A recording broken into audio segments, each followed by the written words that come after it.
गोपिका जीवनस्मरणं गोविन्द गोविन्द।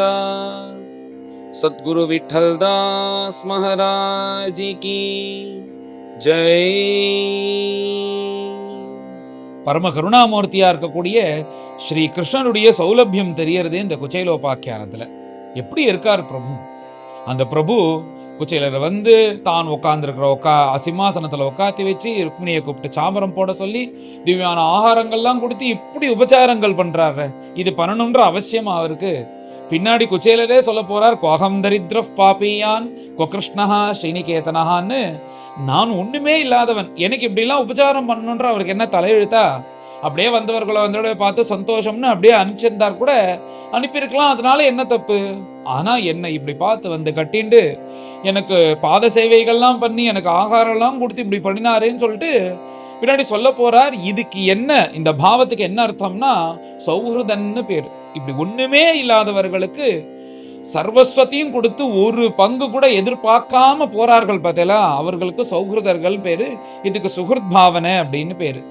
அந்த மாதிரி கிருஷ்ணர் சுஹൃத் பாவனையோட குச்சேலருக்கு இன்னைக்கு இவ்வளவு பண்ணினா அவர் பின்னாடி கொடுக்க போறாருன்னு அந்த எண்ணமா கிருஷ்ணருடைய அனுகிரகத்துல தான் பின்னாடி சௌக்கியமா இருக்க போறார்.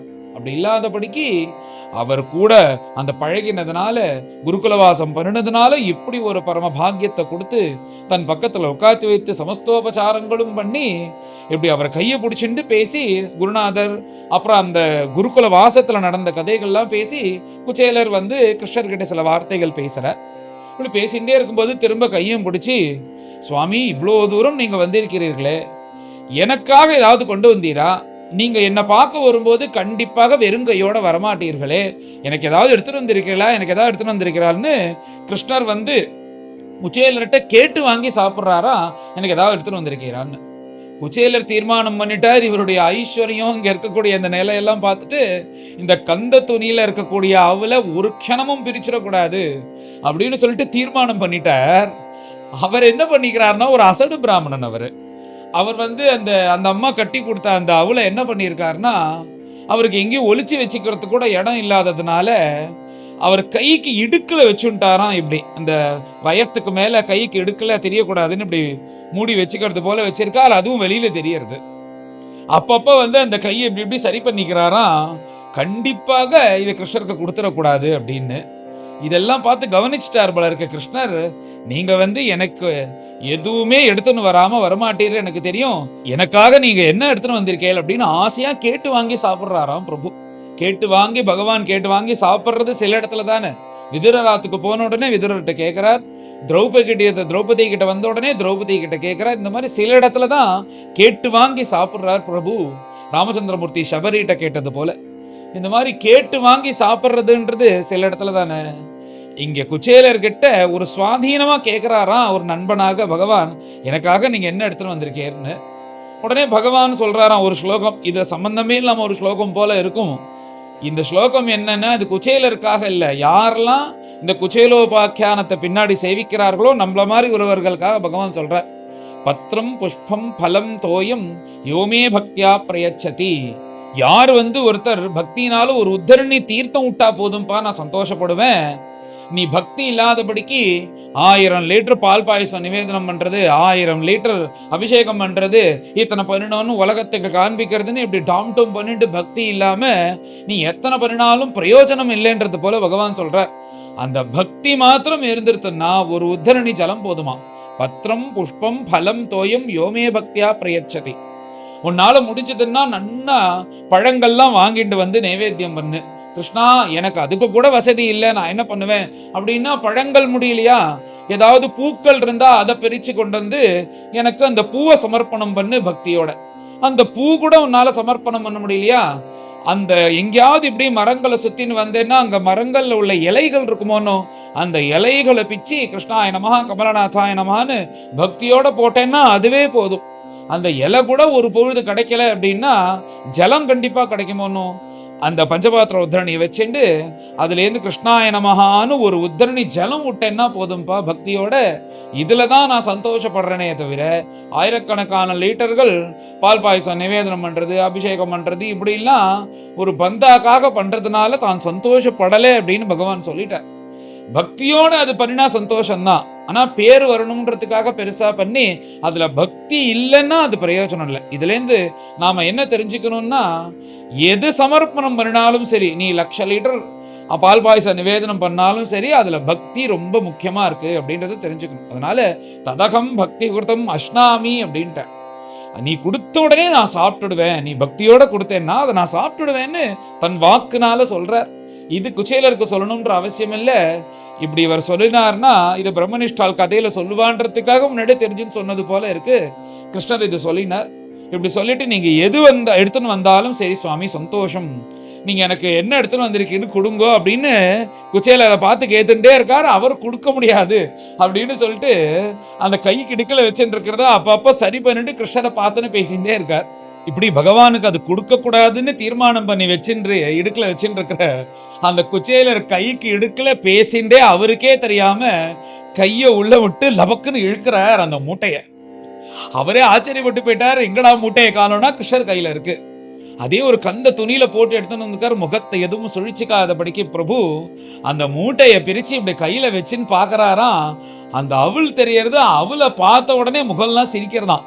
ஒரு சின்ன குழந்தைக்கு சாக்லேட்டை கொண்டு காமிச்சா எப்படி பிரசன்னமா ஆயிடுமோ, சிரிக்க ஆரம்பிச்சிருமோ, அந்த மாதிரி ஒரு சின்ன குழந்தை மாதிரி அவளை பார்த்த உடனே அப்படி முகம்லாம் பிரசன்னா ஆறுதான் பகவானுக்கு. அவரை பார்க்க எவ்வளவு சிம்பிளா இருக்கார்.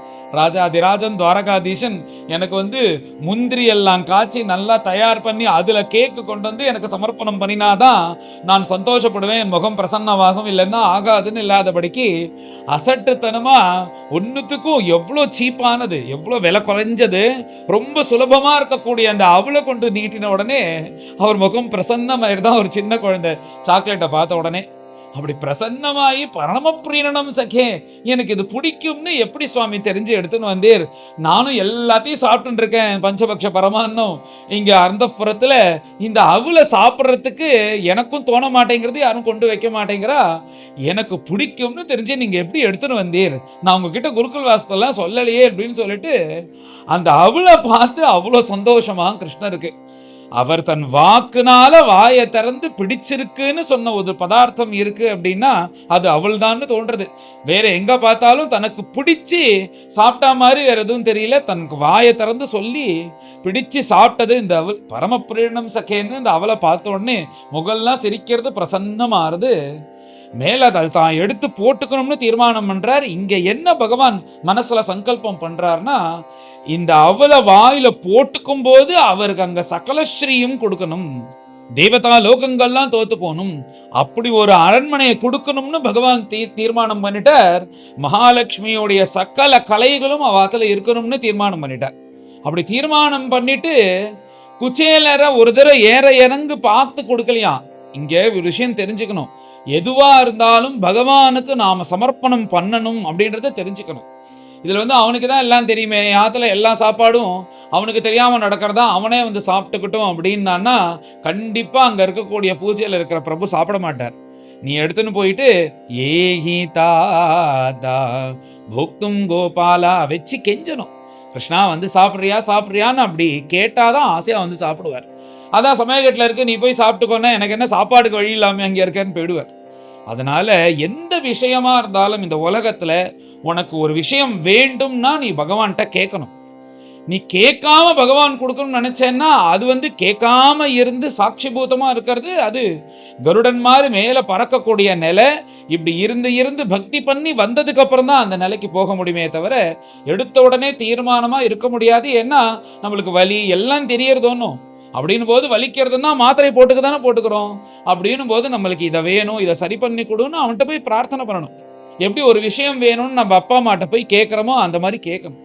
ஆகையினால இப்ப வெறுமை இவருக்கு இத்தனை சொத்தையும் கொடுக்க முடியாதுன்றதுனால அவரோ பணம் வேணும்னு கேட்க மாட்டார். ஆனா அவ மனைவி எல்லாம் கஷ்டப்பட்டு இருக்கிறதுனால அவ மனைவி நிமித்தமாக ஏதாவது வாங்கிட்டு தானே கொடுக்க முடியும். ஒரு சின்ன ஒரு கீரையை வாயில போட்டுன்னு அந்த துர்வாசர் வயர் ரொம்ப அளவுக்கு அந்த ஆகாரத்தை கொடுத்தார். 3 லோகத்துல இருக்கிற எல்லா ஜீவன்களோட வயர் ரொம்பட்டோம்னு வாக்குல போட்டுட்டார். ஒன்னும் இதை ஒரு சின்ன கோமணத்தை வாங்கிட்டு தானே திரௌபதிக்கு வஸ்திராபகரணம் நடக்கும் போது கைவலிக்கிற அளவுக்கு வஸ்திரத்தை கொடுத்தார். இந்த மாதிரி ஏதாவது ஒண்ணு வாங்கிட்டு தான் அவர் கொடுப்பார். சும்மா பகவான் வந்து கொடுக்கவே மாட்டார். அதனாலதான் நம்மளுக்கு ஏதாவது காமனை இருந்ததுன்னா பண்ணணும்னு சாஸ்திரத்துல சொல்றது. ஏதாவது ஒண்ணு நல்ல காரியம் நடக்கணுமா, சப்தாகம் பண்ணணும். அதுக்குன்னு உள்ளதை பண்ணித்தான் ஆகணும். இல்லைன்னா பிரபு நான் நடந்து வரேன், வேண்டிக்கிறேன், இதை சரி பண்ணுன்னு பிரார்த்தனை பண்ணினாதான் நடக்கும். அதனால இத்தனை விஷயம் இருக்கு. அவருக்கு சகல ஸ்ரீயும் அஷ்டலக்ஷ்மியும் கொடுக்கணும்னு தீர்மானம் பண்ணின பிரபு அவர்கிட்டேந்து அவரால கொண்டு வரப்பட்ட அந்த அவலை எடுத்து சந்தோஷமா வாயில போட்டுக்கிறாரா. அப்படி போட்டு சாப்பிட்டுட்டே இருக்கும் போது என்ன ஆயிடுதுன்னா, அங்க சகல ஸ்ரீயும் வர ஆரம்பிச்சிருத்தான். அவ கிரகங்கள்லாம் போய் தேவலோகம் மாதிரி ஒரு கிரகம், அப்சரச ஸ்திரீகள் மாதிரி எல்லோரும் உபச்சாரங்கள்லாம் பண்றா. அப்படி அங்க சகல சம்பத்தும் வந்துடுது. இப்படி பகவான் ஒரு பிடி வாயில போட்டுட்ட உடனே, அதனால ஒரு பிடி அவளை வாங்கிட்டு தான் பகவான் வந்து இந்த சௌக்கியத்தை கொடுக்குற. அலைந்து வெண்ணை திருட அதில் என்ன இருக்கோ, அத்தை மகள் மேலேயும் இவனுக்கு என்ன வெறுப்போ, ஒரு பிடி அவளுக்கு உலகம் தான் கணக்கோ, உள்ளத்தை சொல்ல போனா உனக்கு என்ன சிரிப்போ, அந்தரங்க சிந்தையுடன் வந்து உறவாடின நந்த முகுந்தன் எந்த நாளும் அகலாதிருக்க ஆரூடம் ஒன்று சொல்லடி. ஊத்துக்காடு வெங்கடேவி தன் கீர்த்தனையில சொல்லும் போது, அலைந்து வெண்ணை திருட அதில் என்ன இருக்கும், அத்தை மகள் மேலேயும் இவனுக்கு என்ன வெறுப்பும், ஒரு பிடி அவளுக்கு உலகம்தான் கணக்கும். இந்த வெண்ணெய் அலைஞ்சி அலைஞ்சி திருடுறாரு, அதுல என்னதான் இருக்கு? அத்தை மகள் மேலேயும் இவனுக்கு என்ன வெறுப்பும். அத்தை மகள்னா கிருஷ்ணனுடைய அத்தை மகன்னு இங்க நினைச்சுக்க கூடாது. இவர் தன்னை எப்பயுமே கோபி பாவத்தோட தான் இருக்காரா இந்த ஊத்துக்காடு. தான் கோபி மாதிரி நினைத்து கொண்டு தான் கிருஷ்ணனுடைய அத்தை பெண். ஏன் எனக்கு வந்து காட்சி கொடுத்து என்ன அவங்கிட்ட அழிச்சுக்க மாட்டேங்கிறான்? இப்படி நான் மன்னார்குடியில இந்த மஞ்சளாறு கரையில உக்காந்துண்டு இந்த மஞ்சளாறுன்னு சொல்லக்கூடிய இந்த ஹரித்ரா நதின்னு சொல்லக்கூடிய இந்த குளத்தினுடைய கரையில உட்காந்துட்டு நான் அப்படி பாடிட்டு இருக்கேனே, அத்தை மகள் மேலேயும் இவனுக்கு என்ன வெறுப்போம். இந்த அத்தை மகளா இருக்கக்கூடிய என் மேல தன்னை ஒரு கோபி பாவத்துல பாட்டுண்டு என் மேல அவனுக்கு என்ன வெறுப்பு, ஒரு பிடி அவளுக்கு உலகம் தான் கணக்கும். அந்த குச்சேலன் மேல என்ன ஆசை, ஒரு பிடி அவளை வாங்கிட்டு உலகத்துல இருக்கிற அத்தனை ஸ்ரீயும் கொடுத்துட்டாராம். இனிமே ஒண்ணுமே இல்லை. மகாலட்சுமி அடுத்தது சொல்ல போறா. அத்தனை ஸ்ரீயும் அவன்கிட்ட கொடுத்தியே, உள்ளத்தை சொல்ல போனால் உனக்கு என்ன சிரிப்போ. அந்த மாதிரி கிருஷ்ணா உன்னை நான் எப்ப பார்க்க போறேன், உன்னை பார்க்கணும் வந்து சேரணும்னு யாராவது ஒரு ஆரூடம் சொல்ல மாட்டாளா எனக்குன்னு தோழிட்ட பாடுவது போல ஒரு கீர்த்தனை. இந்த மாதிரி ஒரு பிடி அவள் தான் அதை வாயில போட்டுட்டார். சகல சம்பத்தும் சமிருத்தியும் அங்க வந்துருத்தான் அந்த குச்சேலருடைய கிரகத்துல. இப்படி ஒரு பிடி போட்டு சகல சம்பத்தையும் கொடுத்தார். இன்னொரு பிடியை போட்டுக்கணும்னு எடுக்கிறார். அப்படி எடுக்கும்போது ருக்மிணி வந்து ஏதாவதா அலம் அப்படின்னு பிடிச்சிட்டாலாம். இப்படி ஏன் ருக்மிணி வந்து பிடிச்சா அப்படின்ற ஒரு காரணம் அங்க இல்லை. ஆனா பெரியவர்கள்லாம் 2-3 காரணங்கள் சொல்லுவா. என்னன்னா, சுவாமி நீங்க ஒரு பிடி போட்டுண்டேல், ஒரு பிடி நீங்க போட்டுண்டு அவருக்கு சர்வ சம்பத்து வரணும் அப்படின்னு நீங்க சங்கல்பம் பண்ணிட்ட உடனே என்கிட்ட இருக்கக்கூடிய அஷ்ட கலைகளும் எல்லாம் வாத்துக்கு போயிடுத்து. நீங்க இன்னொரு பிடி எடுத்து போடும்போது வேற ஏதாவது கொடுக்கணும்னு நீங்க சங்கல்பம் பண்ணிட்டு போட்டுட்டேன்னா, நானும் அடுத்தது மாத்து புடவை எடுத்துட்டு அவாத்துக்கு போக வேண்டியதான். என்கிட்ட இருக்கிறது முழுக்க எல்லாம் எடுத்து அதனால கொடுத்தது போதும், இதுவே அவருக்கு ரொம்ப ஜாஸ்தி தான் கொடுத்தது அப்படின்றது போல போதும், இந்த 2வது பிடி சாப்பிட வேண்டாம்னு தடுத்துட்டாலாம். தன்கிட்ட ஒண்ணுமே இல்லைன்றதுனால இப்படின்னு சொல்லுவா. அப்புறம் இன்னொன்னு என்ன சொல்லுவான்னா, பரம பாகவதோத்தமர் இப்படி பிராமணர் பிரம்மவித்தா இருக்கக்கூடிய அவர் தன் கையால கொண்டு வந்த அவளை உங்களுக்கு கொடுத்தார். இப்படி நீங்களும் சாப்பிட்டுட்டே, நீங்க சாப்பிட்ட இந்த உச்சிஷ்டத்தை நீங்க மாத்திரம் சாப்பிடலாமா, அது எங்களுக்கும் மகிழ்ச்சிகளுக்கு நாங்களும் பிரசாதமாக எடுத்துக்க வேண்டாமா, அதனால எங்களுக்கும் வேண்டும் அப்படின்றது போல 2-3 அர்த்தங்கள் சொல்லுவா. அதனால போதும் அப்படின்னு சொல்லிட்டு அந்த துணியில இருக்கக்கூடிய அவளையும் அதையும் கிருஷ்ணர் கையிலேருந்து ருக்மிணி வாங்கிட்டாலாம். வாங்கிட்டு அப்புறம் ருக்மிணி அதை உள்ள எடுத்துன்னு போனா அப்படின்றது கதை. அப்புறம் இந்த கிருஷ்ணர் குச்சேலரை அழிச்சுட்டு இந்த துவாரகை முழுக்க காண்பிக்கிறது போல தான் என்னென்ன பண்ணிட்டு இருக்கோன்னு எல்லாம் அழிச்சுன்னு போய் காண்பிக்கிறாராம். இந்த துவாரகை, இந்த துவாரகாவனுடைய ஸ்ரீ, அங்க அவர் போடுற கட்டளை, அப்புறம் அவெல்லாம் கேட்டுட்டு போறது, அவர் பரிபாலனம் பண்ற அழகு தன் நண்பனுக்கு காண்பிச்சுட்டு இந்த கிருஷ்ணரை ரசிச்சுட்டே குச்சேலர் கிருஷ்ணர் கூட சஞ்சாரம் பண்ணிட்டு துவாரகை முழுக்க பார்க்கறாராம். கிருஷ்ணரை அப்படி அனுபவிக்கிறார். எப்பேற்பட்ட பரிபாலனம், என்ன ஒரு பரிபாலனம்! இந்த பிரபுவுக்கு நாம சிநேகிதனா அது நம்ம பாக்கியமாச்சேன்னு இப்படி சஞ்சாரம் பண்ணிட்டே வரார். அப்படி ஒரு ஆகாரத்தை போட்டு வைக்கிறாராம். ரொம்ப நாள் ஆச்சு ஒன்று சாப்பிட்டு, அவரால் முழுக்க கூட சாப்பிட முடியல. அதனால அந்த சாப்பிடாம வயரை சுருங்கி போயிடுது அவருக்கு. அந்த கொஞ்சம் கொஞ்சமா சாப்பிட்றாராம். அப்படி ஒரு பஞ்சபக்ஷ பரமான்னத்தோட ஆகாரம், நல்ல வஸ்திரங்கள்லாம் கொடுத்து கட்டிக்க சொல்லி, இப்படி எல்லா இடத்தையும் சுத்தி காண்பிச்சு, என்னன்னா எப்பயும் பகவான் ருக்மிணி கூட தானே சயனம் பண்ணுவார். ருக்மிணி தான் பிரதானப்பட்ட மகிழ்ச்சி, எல்லா இடத்துலையும் இருக்கார் பிரபு. ஆனா ருக்மிணி கூட பிரதானப்பட்ட மகிழ்ச்சியோட இப்ப அந்த புறத்துல தான் இருக்கா. அன்னைக்கு ராத்திரி ருக்மிணி கூட படுத்துக்கலையாம். அதே சிம்மாசனத்துல குச்சேலரோட படுத்துட்டு இருக்காராம். அவர் கூட படுத்துட்டு பேசிட்டு ரொம்ப நாளுக்கு அப்புறம் வந்திருக்காருன்னு அப்படி ஒரு பிரியத்தை கொட்டுறார் குச்சேலர்கிட்ட. இப்படி அவ பேசிண்டே ராத்திரி முழுக்க எல்லாம் சௌக்கியமாக சிரிச்சு கொண்டு நண்பர்களாக பேசிக்கொண்டு, என்ன ஒரு சௌகிருதம் சுகிருத் பாவனை, இதெல்லாம் நினைச்சு பார்த்தாலே அப்படியே ரோமாஞ்சம் ஏற்படுறது. அப்படி ஒரு பாக்கியம் குச்சேலருக்கும். கிருஷ்ணர் அப்படி ஒரு கருணையை பொழியிறார். இப்படி பேசிகிட்டே இருக்கும்போது ராத்திரி தூங்கிட்டா. அதுக்கப்புறம் கார்த்தால எழுந்துட்டு திரும்பவும் ஸ்நானங்கள்லாம் பண்ணிட்டு எல்லாம் சித்தமானதுக்கு அப்புறம் திருப்பி ஆகாரம் பண்ணிட்டு குச்சேலரும் கிருஷ்ணரை பார்த்து கையை கூப்பி, கிருஷ்ணா ரொம்ப சந்தோஷம், நான் மேலே கிளம்பட்டுமா, போயிட்டு வரட்டுமா, உன்னை பார்த்ததே பரம சந்தோஷம், எனக்கு எப்படி ஒரு அனுகிரகம் பண்ணினேன்னு சொல்லிட்டு அப்படி பரம சந்தோஷமா கிருஷ்ணர் ஆலிங்கனம் பண்ணிக்கிறாராம். கிருஷ்ணரும் அப்படியே கண்ணும் கண்ணீருமாக அந்த குச்சேலரை ஆலிங்கனம் பண்ணிக்கிறார். திரும்ப எப்போ பார்ப்போன்னு தெரியாதோன்னும், அவரா வந்தாதானே. அதனால அவரை கண்ணுங்கடீருமா அப்படி ஆலிங்கனம் பண்ணி கொண்டு மனசுனால கிருஷ்ணருக்கு நமஸ்காரம் பண்றாராம் குச்சேலர். எப்பேற்பட்ட பிரபு அப்படின்னு. நான் விடை பெற்று கொண்டு கிளம்புறேன் அப்படின்னு உடனே அவர் கிளம்புறார். அந்த பாதையே பார்த்துட்டு இருக்காராம் கிருஷ்ணர். அப்படி ஒரு பிரியம் குச்சேலர் மேல. அப்படியே அவர் கிளம்பினதுக்கு அப்புறம் திரும்பவும் கிருஷ்ணர் அந்த புறத்துக்குள்ள வந்துட்டார். இப்ப வந்து குச்சேலருக்கு என்ன நடந்தது என்னன்னு நினைச்சுட்டே வரார். எப்பேற்பட்ட பாக்கியம் எனக்கு, எப்பேற்பட்ட ஐஸ்வர்யம், எப்பேற்பட்ட பாக்கியம், எப்பேற்பட்ட பிரபு என்னை தொட்டு என்னை ஆலிங்கனம் பண்ணி கொண்டு, நான் யாருன்னு அவருக்கு தெரியுமா, என்னை பார்த்து பேசுவாரா என்னன்னு தெரியலேன்னு பயந்துட்டு போகும்போது என்ன உபச்சாரங்கள்லாம் பண்ணினார்னு அதை நினைச்சுட்டே வராராம். அப்படி வந்துட்டே இருக்கும்போது தன்னை பார்த்து சந்தோஷப்பட்டுக்கிறாராம். இப்படி ஒரு தாரித்திர நிலை நம்ம கஷ்டப்பட்டு இருக்கோம். கிருஷ்ணா நான் கஷ்டப்பட்டு இருக்கேன்னு சொன்னா ஒரு பிளாங்க் செக் எடுத்து கொடுத்துருவார் கிருஷ்ணர். உனக்கு எவ்வளோ பணம் வேணுமா நீ அதில் வந்து எழுதிக்கோ, போய் நீ போட்டேன்னா பணம் வந்துடும். அந்த அளவுக்கு பணம் இருக்கக்கூடிய கிருஷ்ணர், அதுக்கு எந்த குறைச்சலும் இல்லாத அவரும் கொடுக்கறதுக்கு மனசு இருக்கும் போது, கேவலம் இந்த பணத்துக்காக நாம போய் நின்னோம்னு இல்லாதபடிக்கு நாம கேட்கலையே அப்படின்னு சொல்லிட்டு இந்த குச்சேலரே தன்னை பார்த்து சந்தோஷப்பட்டுக்கிறாராம். அப்படி தான் செய்த அந்த செயலை பார்த்து அப்படி கிருஷ்ணன் நினைச்சுட்டே வராரா. வரும்போது குவாகம் தரித்ர பாப்பியான்னு கிருஷ்ணஹா ஸ்ரீநிகேதனஹா, நான் யாரு, சாதாரண ஒரு பிராமணன், இங்கிட்ட என்ன இருக்கு, என்னை பார்த்து இவ்வளோ உபச்சாரங்கள் பண்ணணும்னு அவனுக்கு என்ன தலையெழுத்தா. ஆனா கிருஷ்ணர் எப்படி இருக்காருன்னா ஸ்ரீநிகேதனம்னு மகாலட்சுமி நித்தியவாசம் பண்ணிட்டு இருக்கிறது பார்த்தா தெரியறதே இந்த துவாரகையில. அப்படி இருக்கக்கூடிய துவாரகாதீசன் வைகுண்டவாசி என்னை கூப்பிட்டு இத்தனை உபச்சாரங்கள் பண்ணினாலேன்னு அவரால் சாதாரண நிலைக்கு வரவே முடியல. ரொம்ப நாளுக்கு அப்புறம் கிருஷ்ணரை பார்த்தது, அவர் பண்ணின உபச்சாரங்கள், தான் போய் இருந்தது, அவர் அவுள் சாப்பிட்டதுன்னு இதை நினைச்சுட்டே நடந்து வந்துட்டு இருக்கார். அவர் மனசு முழுக்க இன்னும் துவாரகையில தான் இருக்கு, இன்னும் இந்த உலகத்துக்கு வரல. கிருஷ்ணரை சுத்தி தான் இருக்கு அவருடைய மனசு. அதை நினைச்சுட்டே தன் ஊரை நோக்கி வந்துட்டு இருக்கார். இப்படி அந்த துவாரகையில் இருக்கக்கூடிய கிருஷ்ணர் செய்த அந்த காரியங்கள்லாம் நினைச்சுட்டே வராராம். அஹோ பிரம்மண்ய தேவஸ்ய அப்படின்னு.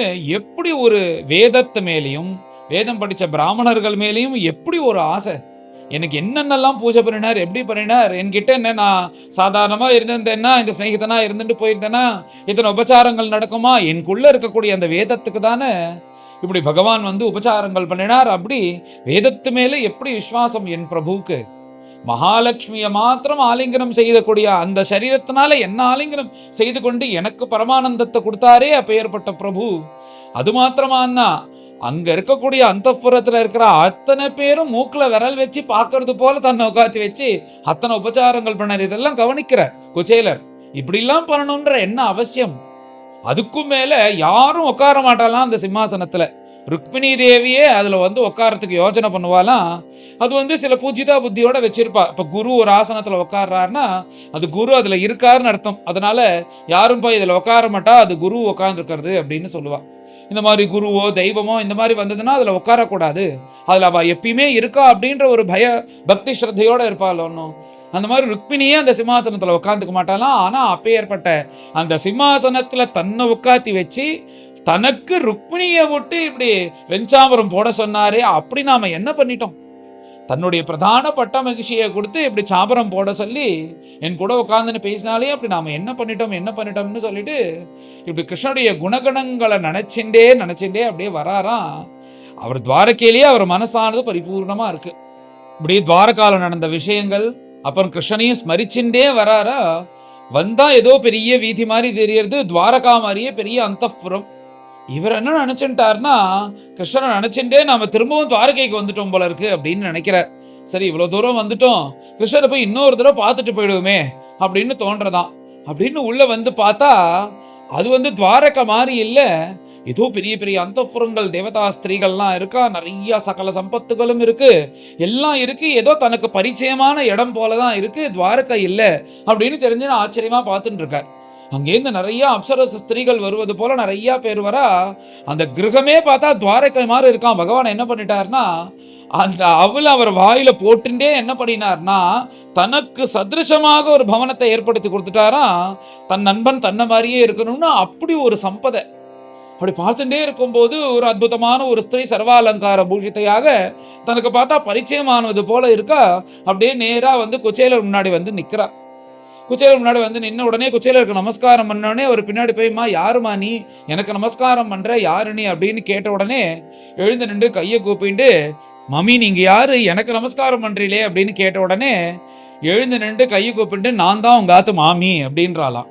அவருக்கு ஆச்சரியமா இருக்கு. பார்த்தா ஏது இப்படி ஒரு சம்பத்து அப்படின்னு சொல்லிட்டு முதல்ல ஆச்சரியப்படுறார். அப்புறம் புரிஞ்சுட்டார், இது யாரு, அந்த யாரால இப்படி கொடுக்க முடியும், இதெல்லாம் நம்மளோடதா, இது நம்ம இருந்த நம்ம ஆகம் தான் இப்படி ஆயிருக்கா அப்படின்னு ஆச்சரியப்படுறார். அப்படி ஆச்சரியப்பட்டே நினைச்சு பார்க்கிறார், இது கிருஷ்ணர் தான் கொடுத்துருக்கார். கிருஷ்ணர் கொடுத்ததுனால இது ஒரு பெரிய விஷயம் இல்லை. எனக்கு என்ன தோன்றதுன்னா, நம்ம கையிலேருந்து லபக்குன்னு அந்த அவுளை வாங்கிட்டு கையில வச்சுட்டு அவர் அப்படி வாயில போடும்போது ஏதோ கண்ணை முடின்னு ஸ்மரிச்சாரோன்னோ, அதனாலதான் இத்தனையும் மாறினது. அதனாலதான் அடுத்த பிடி சாப்பிட்றதுக்குள்ள ருக்மிணி பிடுங்கிட்டாலோன்னு தோன்றது. அப்படி அந்த ஒரு பிடி அவளுக்கு இப்பேற்பட்ட சம்பந்தா, ஒரு பிடி அவளுக்கு இப்பேற்பட்ட சம்பத்து யாரால கொடுக்க முடியும் கிருஷ்ணரை தவிர அப்படின்னு நினைக்கிறார். இவர் கிளம்பி வரும்போதே தன்னை பார்த்து சந்தோஷப்பட்டுட்டார் சில விஷயத்துல. அதுல இன்னொன்னு என்னன்னா, நமக்கு பகவான் பணத்தை கொடுக்கல, அது ரொம்ப சரி அப்படின்னு நினைக்கிறாராம். ஏன் அப்படின்னா, பணத்தை கொடுத்துட்டான்னா நாம அவனை மறந்துருவோம்னு பலருக்கு. அதனாலதான் நம்மளுக்கு பணத்தை கொடுக்கல, அவன் பண்ணதுதான் சரி அப்படின்னு நினைச்சுட்டே தான் வர. ஏன்னா இது ஒரு உத்தம பக்தாளுடைய மனசு. இப்படி இருக்கக்கூடிய தரித்திரனா இருக்கக்கூடிய நிலைமையில நிறைய பணத்தை கொடுத்து அனுப்பலாம், அது இவர் எதிரும் பார்க்கல. ஒரு கால் பகவானாவே கொடுப்பாருன்னு அவருடைய சுபாவத்துக்கு அவரும் ஏன் கொடுக்கல அப்படின்னு இவர் யோசனை பண்ணிட்டே இருக்கும்போது, நமக்கு பணத்தை கொடுத்தா நம்ம மனசு மாறிடும், அவன் கிட்ட பக்தி பண்ண மாட்டோன்றதுனாலதான் அப்படி பண்ணினா. அதனால பகவான் எது பண்ணினாலும் சரிதான், நாமளும் அவங்க கிட்ட பணம் கேட்கல, அவனும் நம்மளுக்கு பணம் கொடுக்கல. பகவான் இப்படி நம்மளுக்கு பணம் கொடுக்கலன்னா நாம பக்தியா இன்னும் கூட அவன்கிட்ட ஸ்ரத்தையா இருப்போன்றதுனாலதான் அப்படி பண்ணியிருக்காருன்னு இப்படி ஒரு எண்ணம் அப்படி நினைச்சுட்டே தான் வந்தார்.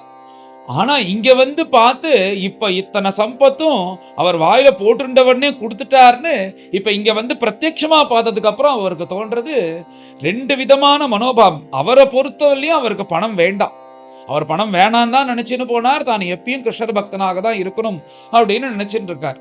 இங்கே ஆனா அவாத்து குடும்பக்காராலோ எல்லாருக்குமே கஷ்டப்பட்டு இருக்கிறதுனால அவா சௌக்கியமா இருக்கணும்னு ஆசைப்பட்டதுனால ரெண்டு விதமாவும் பகவான் இங்க பண்றாரா. இந்த குச்சேலரை பொறுத்தவரையும் பணம் கொடுக்கல அவருக்கு, அதனால அவருக்கு ஒண்ணுமே இல்லாம வெறும் கையோட தான் அனுப்பினார்.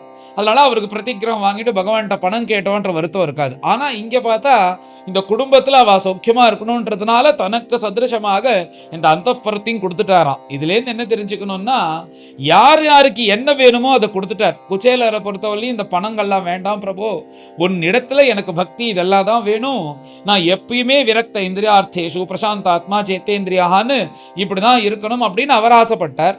மனைவிமார்கள்லாம் சௌக்கியமா இருக்கணும்னு ஆசைப்பட்டா, அதனால அவளுக்கு சௌக்கியத்தையும் பணத்தையும் கொடுத்தார். குச்சேலரை குச்சேலராகவே வச்சுட்டாராம் பிரபு. மேல இன்னும் கிருஷ்ணர் கிருப்பையை இன்னும் கூட ஸ்மரிக்கிறாராம் இப்படியே குச்சேலர். நான் கொண்டு போன அவல் எவ்வளவு எம்மாத்திரம், அது ஒரு 10 ரூபா கூட அதனுடைய பொருள் கிடையாது. அப்படி இருக்கக்கூடிய அந்த அவல வாங்கிட்டு எத்தனை கோடிக்கணக்கான ஐஸ்வர்யத்தை கொடுத்தார். இந்த மாதிரி அவரால் தானே பண்ண முடியும். இங்க அவர் ஐஸ்வர்யத்தை பார்த்து ஆச்சரியப்படலாம், இந்த பகவானுடைய கிருபையை பார்த்து ஆச்சரியப்படுறார். அத்தனையும் கொடுத்துட்டு போகும்போது, குச்சேலரே உங்க ஆகம் போய் பானையில்னா துவாரக மாதிரி இருக்கும், நீரும் ஒரு மனைவியோட சந்தோஷமா இரும்னு ஒரு வார்த்தை சொல்லலை. அதுதான் அவனுடைய மகிமை. இப்போ பொதுவாக வந்து ஒரு 10,000 ரூபா கொடுத்துட்டு 100 தடவை 10,000 ரூபா கொடுத்தேன், 10,000 ரூபா கொடுத்தேன், 1000 ரூபா கொடுத்தேன்னு சொல்லி காண்பிக்கிறா பார்த்தீங்களா. கோடிக்கணக்கான வசதிகள், சொத்துக்கள் எல்லாத்தையும் கொடுத்து அந்த பிரபு குச்சேலரை பார்த்து நீ எங்க சௌக்கியமா இருன்னு கூட சொல்லலையாம். ஏன்னா குச்சேலரும் அதை எதிர்பார்க்கல, கிருஷ்ணரும் தான் கொடுத்தது போல காமிச்சிக்கல. அதை நினைச்சுதான் அந்த பிரபுவனுடைய கருணையை நினைச்சுதான் ஆச்சரியப்படுறாரே தவிர இந்த தனத்தை நினைச்சு அவர் ஒரு பொழுதும் ஆச்சரியப்படல. அப்படி ஒண்ணுமே இல்லாத இந்த 5 ரூபாய்க்கு கூட போராத இந்த பொருளை வாங்கிட்டு இப்படி அகண்ட ஸ்ரீய மகாலட்சுமியே தான் வந்து போதும்னு சொல்லக்கூடிய அத்தனை ஸ்ரீயக்கு யாரால கொடுக்க முடியும்? அந்த பிரபுவனுடைய கருணை அப்படின்னு சொல்லிட்டு மேல ஒரு அற்புதமான ஒரு ஸ்லோகம் பிரார்த்தனையாக குச்சேலர் சொல்றார். இதையும் நம்ம நித்திய பிரார்த்தனையில வச்சுக்கணும். அற்புதமான ஒரு ஸ்லோகம். தஸ்யைவமே சௌஹ்ருத சக்ய மைத்ரீ தாஸ்யம் புனகா ஜன்மனி ஜன்மனி ஸ்யாத் தாஸ்யம் புனகா ஜன்மனி ஜன்மனி ஸ்யாத் மகானுபாவேன குணாலயேன விஷஜ்ஜதः தத்புருஷ பிரசங்கः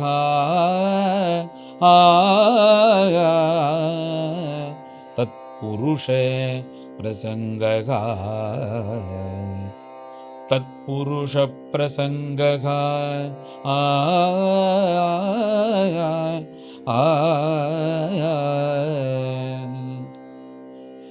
தாஸ்யம் புனः மம ஜன்மனி ஜன்மனி ஸ்யாத். பிரபு இந்த உலகத்துல பிறந்துதான் ஆகணும். என்னன்னா ஜென்மனி ஜென்மனி, எந்த ஜென்மால நான் பிறந்தாலும் எனக்கு இந்த மனுஷ ஜென்மா வந்துருத்தே, இதுல கஷ்டப்படுறமேன்னு நான் வருத்தமே படக்கூடாது. அந்த வருத்தமும் எனக்கு இல்லை. ஆனா நான் அது பிறந்ததுக்கு அப்புறம் எப்படி இருக்கணும்னா தாஸ்யம் புனः ஜென்மனி ஜென்மனி ஸ்யாத். உன்னிடத்துல எனக்கு அவர் சொல்ற சில குணங்கள்லாம் அது இருந்தா போதும். எந்த ஜென்மா எத்தனை கோடிக்கணக்கான ஜென்மா பிறந்தாலும் நான் கவலைப்படலை. தஸ்யைவமே சௌஹ்ருத சக்ய மைத்ரி.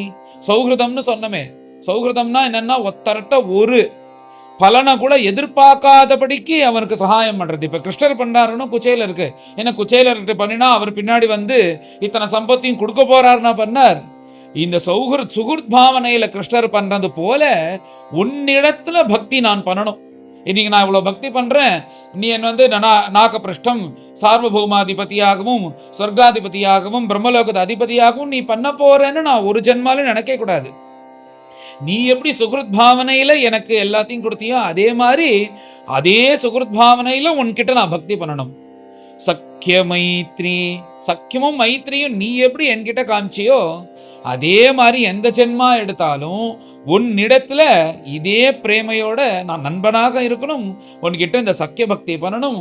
இது மாத்திரம் இல்லாதபடிக்கு உன்னுடைய அருமை தெரிஞ்சிருந்து தாஸ்யம் புனः ஜென்மனி ஜென்மனி ஸ்யாத். திரும்ப திரும்ப எந்த ஜென்மா வந்தாலும் ஜென்மனி வந்தாலும் பிரபோ உனக்கு கைங்கரியம் பண்ணணும்.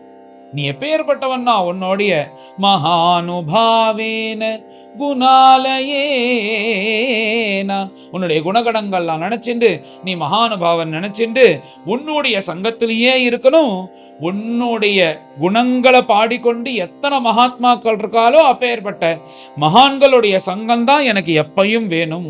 அதை நீ எனக்கு அனுகிரகம் பண்ணு பிரபோ. இந்த பணங்கள்லாம் கொடுத்த நீ கொடுத்த, அவ சௌக்கியமா இருக்கா, என்னை இதுலலாம் இப்படி மாட்டி விட்டுறாத, நீ நினைச்சதுதான் சரி, நான் எப்பயும் போல உன்னை நினைச்சிட்டு கண்ணும் கண்ணீருமாக உன்னையே நினைச்சிட்டு எனக்கு இருக்கணும், இந்த மாதிரி நீ எத்தனை ஜென்மா எனக்கு கொடுத்தாலும் பரவாயில்ல, நான் இருக்கேன்னு ஒரு அற்புதமான ஒரு ஸ்லோகம். இதுவும் நம்ம பிரார்த்தனா ஸ்லோகத்துல வச்சுக்க வேண்டிய ஸ்லோகம். அப்படி ஒரு பிரார்த்தனையை கிருஷ்ணர்கிட்ட முன்வைக்கிறார் குச்சேலர். இப்படி ஒரு அற்புதமான ஒரு ஸ்லோகத்தை பிரார்த்தனை பண்ணார். இங்க பகவான் என்ன பண்ணார்னா, யாரெல்லாம் எது கேட்டாலோ அதை கொடுத்துட்டார். குச்சேலர் எப்பயும் போல தான் உஞ்சவர்த்தி பிராமணனாகவே உட்கார்ந்து கொண்டு, அவர் எல்லா இடத்துலையும் பகவானை பார்த்து கொண்டு, தான் எப்பயும் போல பகவத் பக்தனாகவே இருக்கார். சௌக்கியத்தை அனுபவிக்கணும்னு யார் நினைச்சுட்டு குச்சேலருடைய குடும்பத்தில் இருந்தாலும் அவெல்லாம் சௌக்கியத்தை அனுபவிச்சுட்டு இருந்தான்னு யாருக்கு எது வேணுமோ அப்படி கொடுத்துட்டாராம் பிரபு. அப்பேற்பட்ட குச்சேலர் கடைசி பரியந்தம் கிருஷ்ணர் ஆராதனம் பண்ணி கிருஷ்ணருடைய குணகணங்களை நினைத்து கொண்டு கிருஷ்ணர் எப்படி இருந்தா அவருக்கு பிடிக்குமோ அந்த மாதிரி தன் வாழ்க்கையை நடத்தி கொண்டு கடைசியாக இந்த உயிர் பிரிஞ்சதுக்கு அப்புறம் பகவானுடைய இரண்டரை கலந்துட்டார் அப்படின்னு இந்த குச்சேலோபாக்கியானம் அற்புதமான உபாக்கியானம். இப்படி யாருக்கு என்ன வேணுமோ அப்படி பகவான் கொடுத்தார் அப்படின்றது இந்த குச்சேலோபாக்கியானம். பொதுவா இந்த குச்சேலோபாக்கியானம்னா ஏதோ போனார் தரித்திரம் நீங்கினதுன்னு பணத்தை வச்சுதான் இதை சொல்லுவான். ஆனா அவருடைய நிலை, அவர் எப்படி இருந்தார்ன்றது அதை விஸ்தாரமா உள்ள போய் பார்க்கும்போது தான் நம்மளுக்கு தெரியறது. இப்படி ஒரு நாளும் விஸ்தாரமா சொல்லும் போது இந்த குச்சேலோபாக்கியானம் நிறைய தடவை கதையும் சொல்லியிருக்கோம், பாராயணமும் பண்ணியிருக்கோம். ஆனா உள்ள புகுந்து பார்க்கும்போது தான் எத்தனை விஷயங்கள் நடந்திருக்கு, எப்படி பகவான் பண்ணியிருக்கார், எப்படி எல்லாம் ருக்மிணியை கூப்பிட்டுலாம் வந்து சாமரம் போட சொல்லியிருக்காருன்னு இந்த மாதிரி விஷயங்கள்லாம் ரொம்ப அற்புதமான ரசமான உள்ள விஷயங்கள் தெரியறது. அதெல்லாம் தெரிஞ்சுக்கிறதுக்கு பரமபாகியம் உங்களால் எனக்கும் கிடைச்சது, என்னால் உங்களுக்கும் கிடைக்க ஒரு பாக்கியம். அப்படி பரஸ்பரம் எல்லோருக்கும் ஒரு பாக்கியம். இப்படி ஒரு குச்சேலோபாக்கியானம். யாரெல்லாம் இந்த குச்சேலோபாக்கியானத்தை ஸ்ரத்தையா படிக்கிறார்களோ அவர்களுக்கு கர்மபந்தம்லேருந்து விமுக்தி அடைகிறார்கள்னு இருக்கு ஒரு அற்புதமான ஒரு பலஸ்ருதி. பெரியோர்கள்லாம் என்ன சொல்லுவான்னா, ரொம்ப கஷ்டப்பட்டு இருக்கோம், தாரித்திர நிலையில கஷ்டப்பட்டு இருக்கோம்னா இந்த குச்சேலோபாக்கியானத்தை ஸ்ரத்தையா பாராயணம் பண்ணி யார் வந்து நித்தியப்படி இந்த அவளையும் வெள்ளையும் சுவாமிக்கு நிவேதனம் பண்ணிட்டு வராளோ அவளுடைய தாரித்யம் நீங்கும் அப்படின்னு பெரியோர்கள்லாம் சொல்லுவா. இதை நித்தியப்படி பாராயணம் பண்ணிட்டு வந்தா இந்த தாரித்திரம், பணத்தினால வரக்கூடிய தாரித்திரமானது நீங்கும்னு பெரியவர்களாம் ஒரு பலஸ்ருதியை சொல்லுவா. அதனாலதான் இந்த குச்சேலோபாக்கியானம் வந்த உடனே எல்லாம் அவளை வச்சு நிவேதனம் பண்றதுன்றது ஒரு சம்பிரதாயம். பிரம்மனிஷ்டால் சொன்ன ஒரு பலஸ்ருதி என்னன்னா, கர்மபந்தத்திலேருந்து விமுக்தி அடைவார்கள்னு அற்புதமான ஒரு சரித்திரம். நம்ம இந்த ஸ்ரீமத் பாகவதம் ஆரம்பிச்சு இனியோட 282வது நாள். நினைக்கிறதுக்கே ஆச்சரியமா இருக்கு. ஆனா உண்மையாவே சுவாமி கிருபை, குருநாதர் கிருபை, ஒரு நாள் கூட நம்ம இதை விடாதபடிக்கு அவர் அழிச்சுன்னு போறார். இல்லைன்னா எப்படி சாத்தியம்? எனக்கே ஆச்சரியமா இருக்குன்னு நினைச்சா அது ஒரு கவலை ஒரு பக்கம் இருந்துட்டே இருக்கணும், நிர்விக்னமாக இது நடக்கணும்னு. ஆனா பகவான் உண்மையாவே சரீரத்தில் ஆரோக்கியத்தை கொடுத்து எந்த இடைஞ்சல்களும் இல்லாதபடிக்கு நம்ம உழைக்க வேண்டியிருக்கு, அது விஷயம் வேற. ஆனா பகவத் அனுகூலம் இல்லாம அது எவ்வளவு உழைச்சாலும் நடக்காதோன்னு அதான உண்மை. அதனால அவருடைய அனுகிரகமும் அனுகூலமும் பரிபூர்ணமா இருக்கு. அதனால 282 நாட்கள் இன்னையோட, இன்னைக்கு துவாதசி புன்னதினம். அப்படி ஒவ்வொரு நாளைக்கு ஒரு அத்தியாயமாக சூத பௌராணிகர் எப்படி நைமிஷாரண்யத்துல விஸ்தாரமாக பாகவதத்தை சொன்னாரோ அந்த மாதிரி நமக்கு படிக்கக்கூடிய பாக்கியம். இப்போ திரும்பி பார்க்கறதுக்குள்ளே இந்த பூர்த்தியானது வந்துடுறது. 335 அத்தியாயமா இருக்கிறதுனால 335 நாட்கள். சரியாக கார்த்திகை ஏகாதசி நவம்பர் 1, 2025 ஆரம்பிச்சோம். அது சரியாக அக்டோபர் 1, 2026 பூர்த்தி ஆறுது. இந்த பாகவத பூர்த்தியை அப்படியே ஆத்திலே இருந்து பூர்த்தி பண்ணிடக்கூடாது. ஏன்னா இத்தனை ஆயிரக்கணக்கான பேர் படிக்கும்போது இது இப்படியே பூர்த்தி பண்ணிடக்கூடாதுன்றதுனால தான் அக்டோபர் 2 எல்லாருக்கும் சௌரியமா இருக்கும், லீவா இருக்கும்ன்றதுனால நாம் வந்து சென்னையிலேயே பெரிய ஹால், மியூசிக் அகாடமி, கிட்டத்தட்ட ஒரு 1600 பேர் வரையும் உட்காந்துக்கலாம். முன்ன பின்ன அப்படியே உட்காந்தானா ஒரு 2000 பேர் வரையும் கூட இருக்கலாம். அப்படி ஒரு பெரிய ஹால், அதில் எல்லோரும் கலந்துக்கணும்னு ஏற்பாடு பண்ணியிருக்கோம். எல்லாரும் வரணும். இதில் படிக்கிறவா எல்லாரும் மேக்சிமம் வந்து பார்த்தா வயசானவர்கள் தான் இருக்கா. அதனால நாங்கள் இங்கே ஆற்றுலேருந்தே படிச்சுக்கிறோம் பார்த்துக்கிறோம்னு இல்லாதபடிக்கு அன்னைக்கு ஒரு நாள் நீங்கள் எங்கே இருந்தாலும் வரணும். ஏன்னா இது பூர்த்தி பகவத் சமர்ப்பணமாக இருக்கிறதுனால என்னென்ன பண்ண போகிறோன்றதும் சொல்கிறேன். அதனால எல்லோரும் வரணும். இது வந்து அன்னைக்கு பாராயணம் மாத்திரம் இருந்ததுன்னா நம்ம வயசானவா எல்லாருக்கும் பிடிக்கும், பண்ணுவோம். ஆனால் குழந்தைகளுக்கு அது ருச்சிக்காது. அதனால நம்ம நாம சங்கீர்த்தனத்தோடு தான் பண்ணுறோம். அதில் முதல்ல 1 மணி நேரம் விறுவிறுன்னு பஜனை இருக்கும். அந்த பஜனையிலையும் எல்லாரும் கலந்துட்டு ராமச்சந்திர கீன்னு ஜெய் சொல்லி பாண்டரங்கன்னு எல்லாரும் ஆடி இப்படி பஜனை பண்ணணும். அதுக்கு ஆத்துல இருக்கிற எல்லா குழந்தைகளும் அழைச்சின்னு வரணும். இதெல்லாம் ஒரு சம்ஸ்காரம். நாம மாத்திரம் பாராயணம் பண்ணிட்டு ஆத்துல பண்றோம். இது வந்து அட்டன் பண்ணிட்டு சத்சங்கம் போறதை விட இந்த நாம சங்கீர்த்தனத்துக்கு ஆத்துல இருக்கிற அத்தனை குழந்தைகளும் அழைச்சின்னு வரணும். ஒரு நாள் தானே, இன்னைக்கு லீவ் நாள் தானே, அதனால அவசியம் குழந்தைகளும் வரணும் இந்த பஜனைக்கு. அப்படியே முழுக்கவும் இருக்கிற மாதிரி எல்லோரையும் அழைச்சின்னு வரணும். அந்த மாதிரி எல்லோரும் இதுல அங்க வந்து கலந்துக்கணும்னு பிரார்த்தனை பண்றேன். ஏன்னா உங்களை நம்பி தான் இவ்வளோ பெரிய ஹாலை புக் பண்ணியிருக்கேன். அந்த செலவுகளோ மற்ற எதுவுமே பார்க்காதபடிக்கு எல்லோரும் வந்து கலந்துக்கணும் இந்த பாகவதத்துலன்னு, அதனால தான் இவ்வளோ பண்ணியிருக்கேன். அதனால எல்லோரும் அவசியம் வரணும். அந்த 2ஆம் தேதி அன்னைக்கு ஒரு சரியா 6வது மணிக்கு நம்ம ஆரம்பிச்சிடலாம். முதல்ல ஒரு மணி நேரம் பஜனை, அப்புறம் இந்த பாகவதத்தை பற்றின இந்த கதைகள் எப்படி நடந்தது என்னன்னு இந்த விஷயமா கொஞ்ச நேரம் பேசிட்டு, அப்புறம் உடனேயே ருக்மிணி கல்யாணம், கடைசியாக நம்ம வந்து இந்த சங்கிரகாத்தியாயம் பண்ணி, சங்கிரகாத்தியாயம் அந்த ஒரு அத்தியாயம் முழுக்க படிச்சாலே பாகவதம் முழுக்க படிச்சது போல. அதனால அது எல்லோரும் சேர்ந்து அந்த மியூசிக் அகாடமியில பண்ணாத விஷயம்னு நினைக்கிறேன் நான். இந்த பாகவதம் இந்த மாதிரி யாரும் பண்ண மாதிரி தெரியல. அதனால பாகவதம் சம்பந்தப்பட்டு இந்த சங்கிரகாத்தியாயம் முழுக்க எல்லோரும் சேர்ந்து பாராயணம் பண்ணி ஹரே நமஹா சொல்லி அந்த ஹாலே கிடுகிடுங்கணும். இந்த ஹரே நமஹால அப்படி சொல்லி நம்ம பாபத்தை எல்லாத்தையும் போக்கிக்கணும்னு எல்லோர்ட்டையும் பிரார்த்தனை பண்றேன். அப்படி சங்கிரகாத்தியாயத்தோட பூர்த்தி ஆனதுக்கு அப்புறம் எல்லோருக்கும் கொடுக்கணுன்றதுக்காக ஒரு பை, அதில் வந்து நம்ம இந்த 335 நாள் இந்த பாகவதம் படிச்சிருக்கோன்ற அந்த விவரம் ராமகிருபா தர்பார்ன்ற ஒரு அழகான ஒரு ஜூட் பை ஒன்று தயார் பண்ணியிருக்கோம். அதுக்குள்ள பிரசாதங்கள்லாம் போட்டு கொடுக்க போகிறோம். இன்னொரு விஷயம் என்னன்னா, இதில் வந்து புக்கிங்கே வைக்கலை, நம்ம ஃப்ரீ தான் பண்ணதுனால யார் முதல்ல வராலோ அவளுக்கு சீட். அதனால ஃபர்ஸ்ட் கம் ஃபர்ஸ்ட் சர்வீஸ்ன்ற மாதிரி நீங்கள் முன்னாடியே வந்து கிட்டக்க உக்காரணும்னா ஒரு மணி நேரம் முன்னாடி வந்துட்டேன்னா கிட்டக்க உக்காந்துக்க முடியும். நேரமாக நேரமாக பின்னாடி தான் உட்கார்ற மாதிரி இருக்கும். அதுவும் நீங்கள் பார்த்துக்கோங்க. அதே மாதிரி இப்போ எல்லா வசதிகளையும் சொல்லிடுறேன். அது ஏசிலாம் இருக்கும், எந்த பிரச்சனையும் இருக்காது. என்ட்ரிலாம் எங்கேருந்து வேணாலும் வந்துக்கலாம், அந்த வசதிகளும் உண்டு. ஒரு கார் வச்சுட்டு இருந்தேன்னா அது எங்கே பார்க் பண்ணுறதுன்னு அந்த கவலையும் வேண்டாம். இந்த வேலே பார்க்கிங்னு சொல்லுவாரோன்னு, அது கரெக்டாக எப்படி சொல்கிறதுன்னு கூட தெரியல எனக்கு, அதுதான் நினைக்கிறேன். அந்த வசதிகளும் பண்ணி வச்சுருக்கோம். அதனால் நீங்கள் வந்து காரை கொடுத்துட்டா போதும், அவள் போய் பார்க் பண்ணி கொண்டு வந்து கொடுத்துருவா. அந்த கவலை கூட இல்லாதபடிக்கு வண்டியை வச்சுட்டு போயிடலாம், அவள் பார்த்துப்பா. அந்த எல்லா வசதிகளும் பண்ணியிருக்கோம். அதனால் காரில் வரணும்னு நினைக்கிறவாலும் வரலாம். அதனால் இத்தனை வசதிகள் இருக்குது. கடைசியாக பூர்த்தி ஆனதுக்கப்புறம் அந்த பையில் வந்து என்னென்ன கொடுக்க போகிறோம் அப்படின்னா, நம்ம பாகவதத்தில் இருக்கக்கூடிய முக்கியமான ஸ்துதிகளை எடுத்து நாம் எப்படி யூடியூப்பில் போடுறோமோ அந்த மாதிரி கொஞ்சம் பெரிய பெரிய அக்ஷரத்தில் அழகாக சம்ஸ்கிருதம், அப்புறம் வந்து இங்கிலீஷ் அர்த்தம், தமிழ் அர்த்தம்னு எப்படி போடுறோமோ அதே மாதிரியே எல்லா ஸ்துதிகளும் சேர்ந்து நன்கு படிக்கிறதுக்கு உள்ளது போல ஒரு புஸ்தகமாக, கிட்டத்தட்ட நம்ம இந்த கோரக்பூர் பாகவத புஸ்தகத்தை விட துளி சின்னது, அந்த மாதிரி சைஸில் தான் நல்ல நல்ல பேப்பர்களோட நல்லா பிரிண்ட் பண்ணி அது எல்லோருக்கும் அந்த சமயத்தில் கொடுக்க போகிறது அந்த பைக்குள்ள. அதோடு சேர்த்து கோசம்ரக்ஷணம் பற்றின ஒரு புஸ்தகம் இருக்குது, அதுவும் ஒரு கொடுக்கணும், அந்த புஸ்தகத்தை கொடுக்கணும்னு ஒரு பக்தர் ஆசைப்பட்டார் கோயம்புத்தூர்லேருந்து. அவசியம் அதையும் சேர்த்து கொடுப்போம்னு சொல்லியிருக்கேன். கூடவே விபூதி பிரசாதம், துளசி மாலையும் இதெல்லாம் சேர்ந்து கடைசியாக முடிஞ்சதுக்கப்புறம் யாரெல்லாம் வராலோ அங்கே வரவளுக்கு அந்த பையோட அது பிரசாதமாக ஃப்ரீயாக கொடுக்கப்படும். மியூசிக் அகாடமியில் யார் வந்து நேராக அட்டென்ட் பண்ணுறீர்களோ. அதே போல் அந்த புஸ்தகத்தில் ஒரு முதல் பக்கம் இல்லைன்னா 2வது பக்கத்தில் இந்த 335 நாள் நீங்கள் படிச்சிருக்கேல் அப்படின்ற அந்த சர்டிஃபிகேட் மாதிரி ஒரு பேப்பர் ஒன்று தயாராகி வரும்.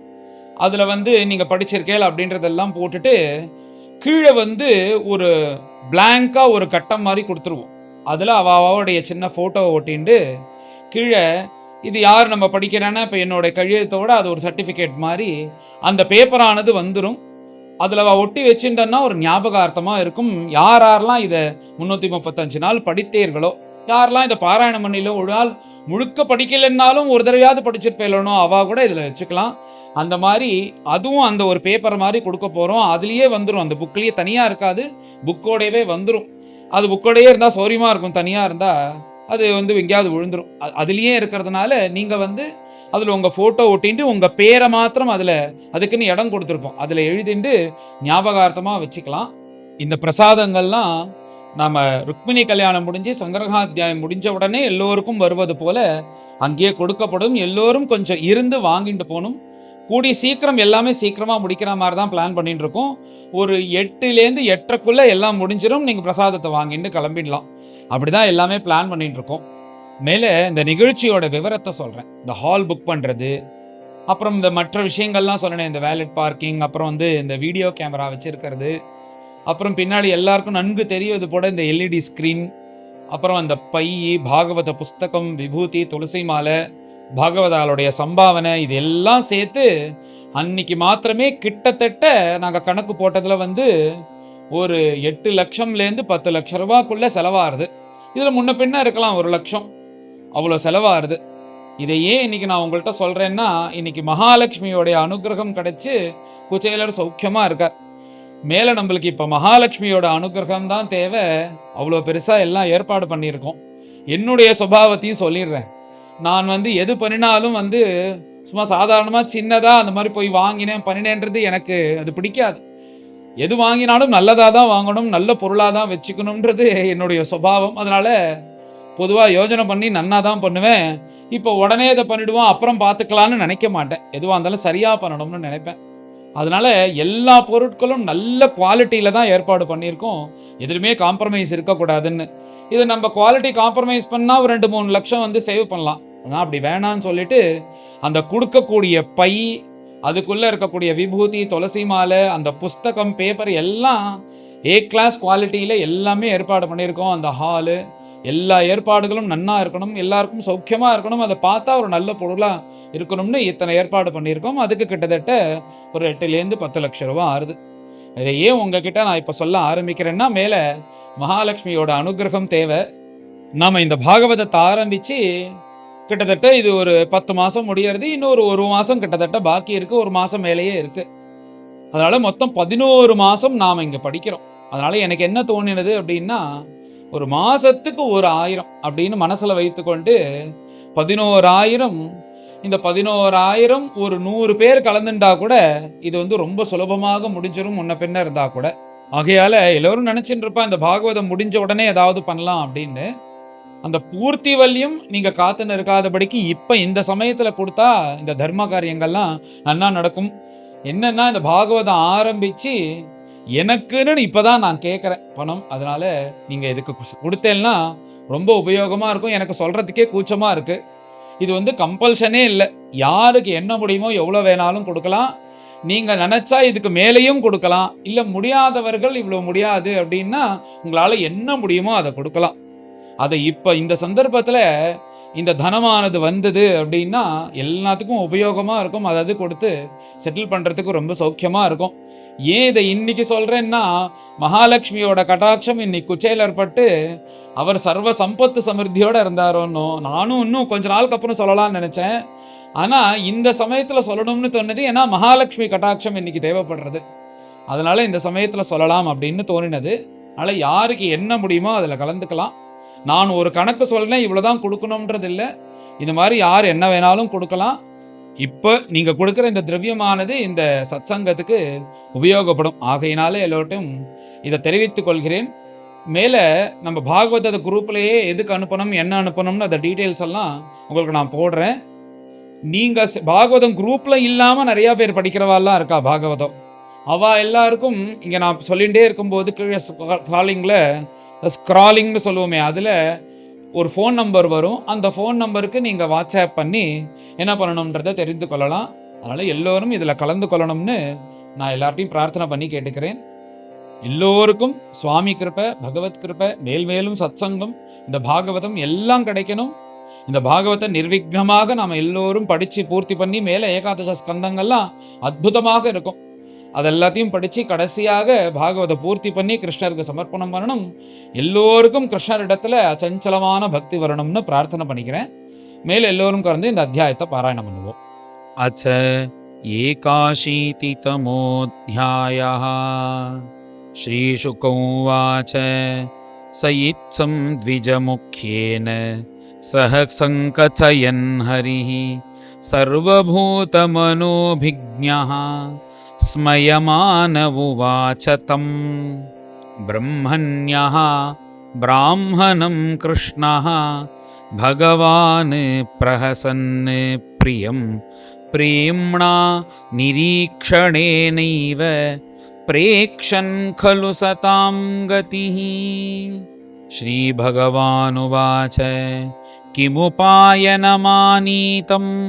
ब्रह्मन् मे भवता गृहात् अन्वपि उपाहृतं भक्तैः प्रेम्णा भूर्येव मे भवेत् भूर्योऽपि अभक्तोपहृतं न मे तोषाय कल्पते।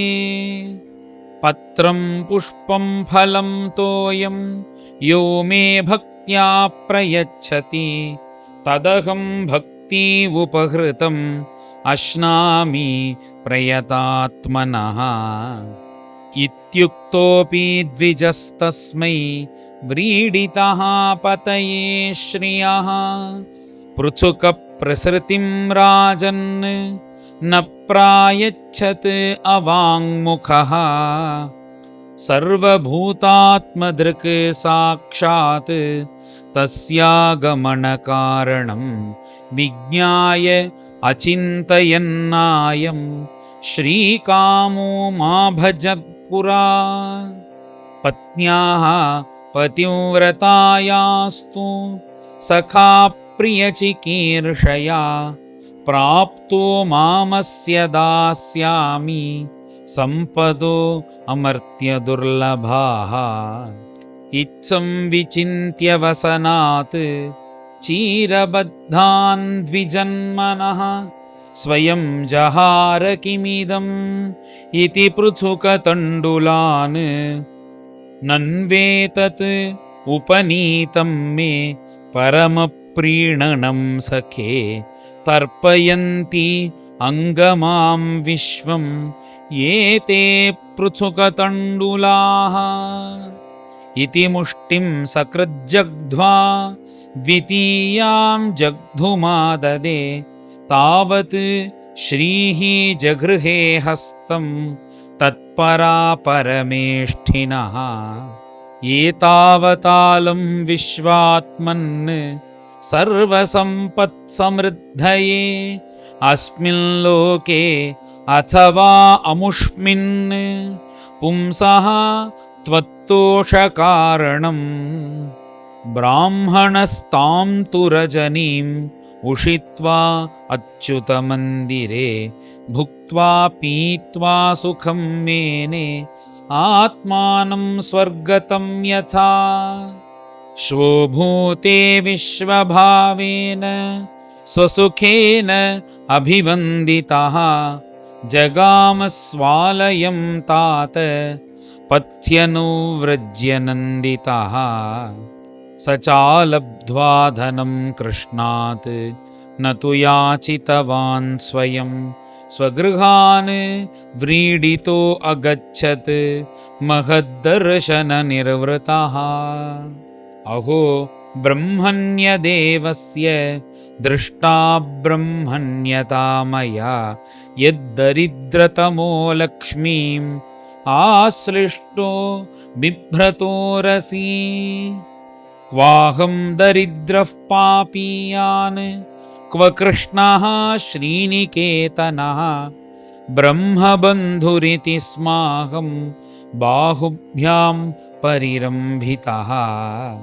निवासितः प्रियाजुष्टे पर्यङ्के भ्रातरो यथा महिष्या वीजितश्रान्तो बालव्यजनहस्तया शुश्रूषया परमया पादसंवाहनादिभिः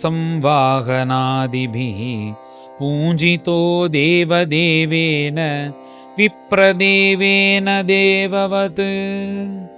स्वर्गापवर्गयोः पुंसां रसायां भुवि सम्पदां सर्वासामपि सिद्धीनां मूलं तत् चरणार्चनम्। अधनोऽयं धनं प्राप्य माद्यन्नुच्चैर्न मां स्मरेत् इति कारुणिको नूनं धनं मे अभूरि नाददात्। इति तत् चिन्तयन्नन्तः प्राप्तो निजगृहान्तिकं सूर्यानलेन्दुसङ्काशैः विमानैः सर्वतो वृतम् विचित्रोपवनोद्यानैः कूजद्विजकुलाकुलैः प्रोत्फुल्ल कुमुदाम्भोज कल्हारोत्पलवारिभिः चुष्टं स्वलङ्कृतैः पुंभिः स्त्रीभिश्च हरिणाक्षिभिः किमिदं कस्य वा स्थानं कथं तत् इदमित्यभूत् एवं मीमांसमानं तं नरानार्यो अमरप्रभाः प्रत्यगृह्णन् महाभागं गीतवाद्येन भूयसा पतिमागतमाकर्ण्य पत्न्युद्धर्षा अतिसम्भ्रमा निश्चक्रामगृहात्तूर्णं रूपिणी श्रीरिव आलयात् पतिव्रता पतिं दृष्ट्वा प्रेमोत्कण्ठाश्रुलोचना मीलिताक्षी अनमत् बुद्ध्या मनसा परिषस्वजे पत्नीं वीक्ष्य विस्फुरन्तीं देवीं वैमानिकीमिव दासीनां निष्ककण्ठीनां मध्ये भान्तिं सविस्मितः प्रीतः स्वयं तया युक्तः प्रविष्टो निजमन्दिरं मणिस्तम्भशतोपेतं महेन्द्रभवनं यथा पयःफेननिभाशय्या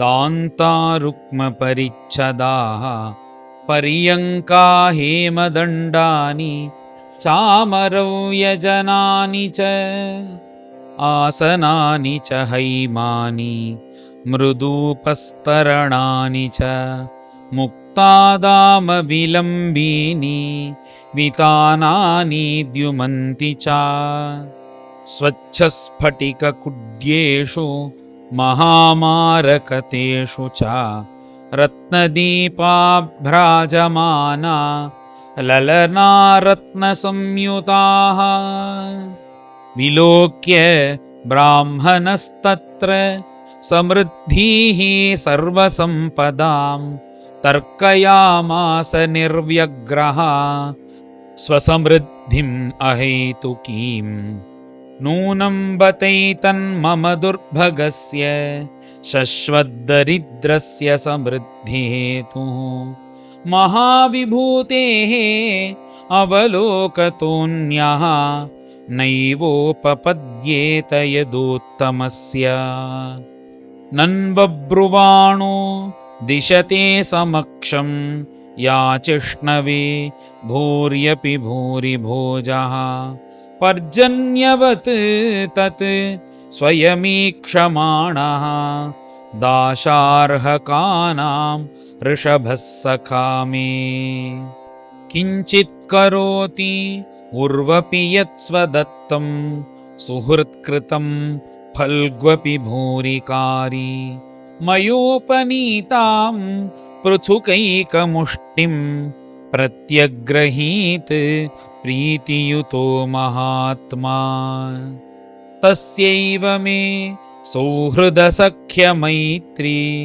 दास्यं पुनर्जन्मनि जन्मनि स्यात् महानुभावेन गुणालयेन विषज्जतः तत् पुरुषप्रसङ्गः भक्ताय चित्रा भगवान् हि सम्पदो राज्यं विभूतिर्न समर्थयत्यजः अदीर्घबोधाय विचक्षणः स्वयं पश्यन्निपातं धनिनां मदोद्भवम् इत्थं व्यवसितो बुद्ध्या भक्तोऽतीव जनार्दने விஷயாஞ்சாயயா த்யக்ஷ்யன் புபுஜேனாதிலம் படஹ தஸ்ய வை தேவதேவஸ்ய ஹரேஹ யஜ்ஞபதேஃ பிரபோஹ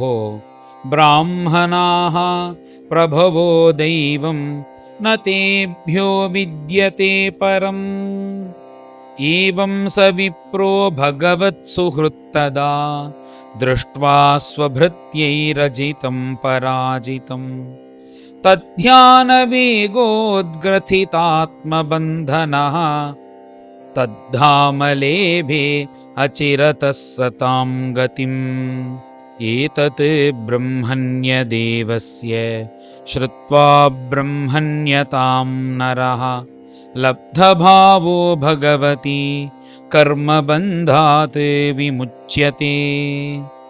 ஸ்ரீஹரயே நமः. श्रीहरये नमः. इति श्रीमद्भागवते महापुराणे पारमहंस्यां संहितायां दशमस्कन्धे उत्तरार्धे पृथुकोपाख्यानं नाम 81तमोऽध्यायः. गोपिका जीवनस्मरणं गोविन्द गोविन्द. सद्गुरु विठ्ठलदास महाराज की जय.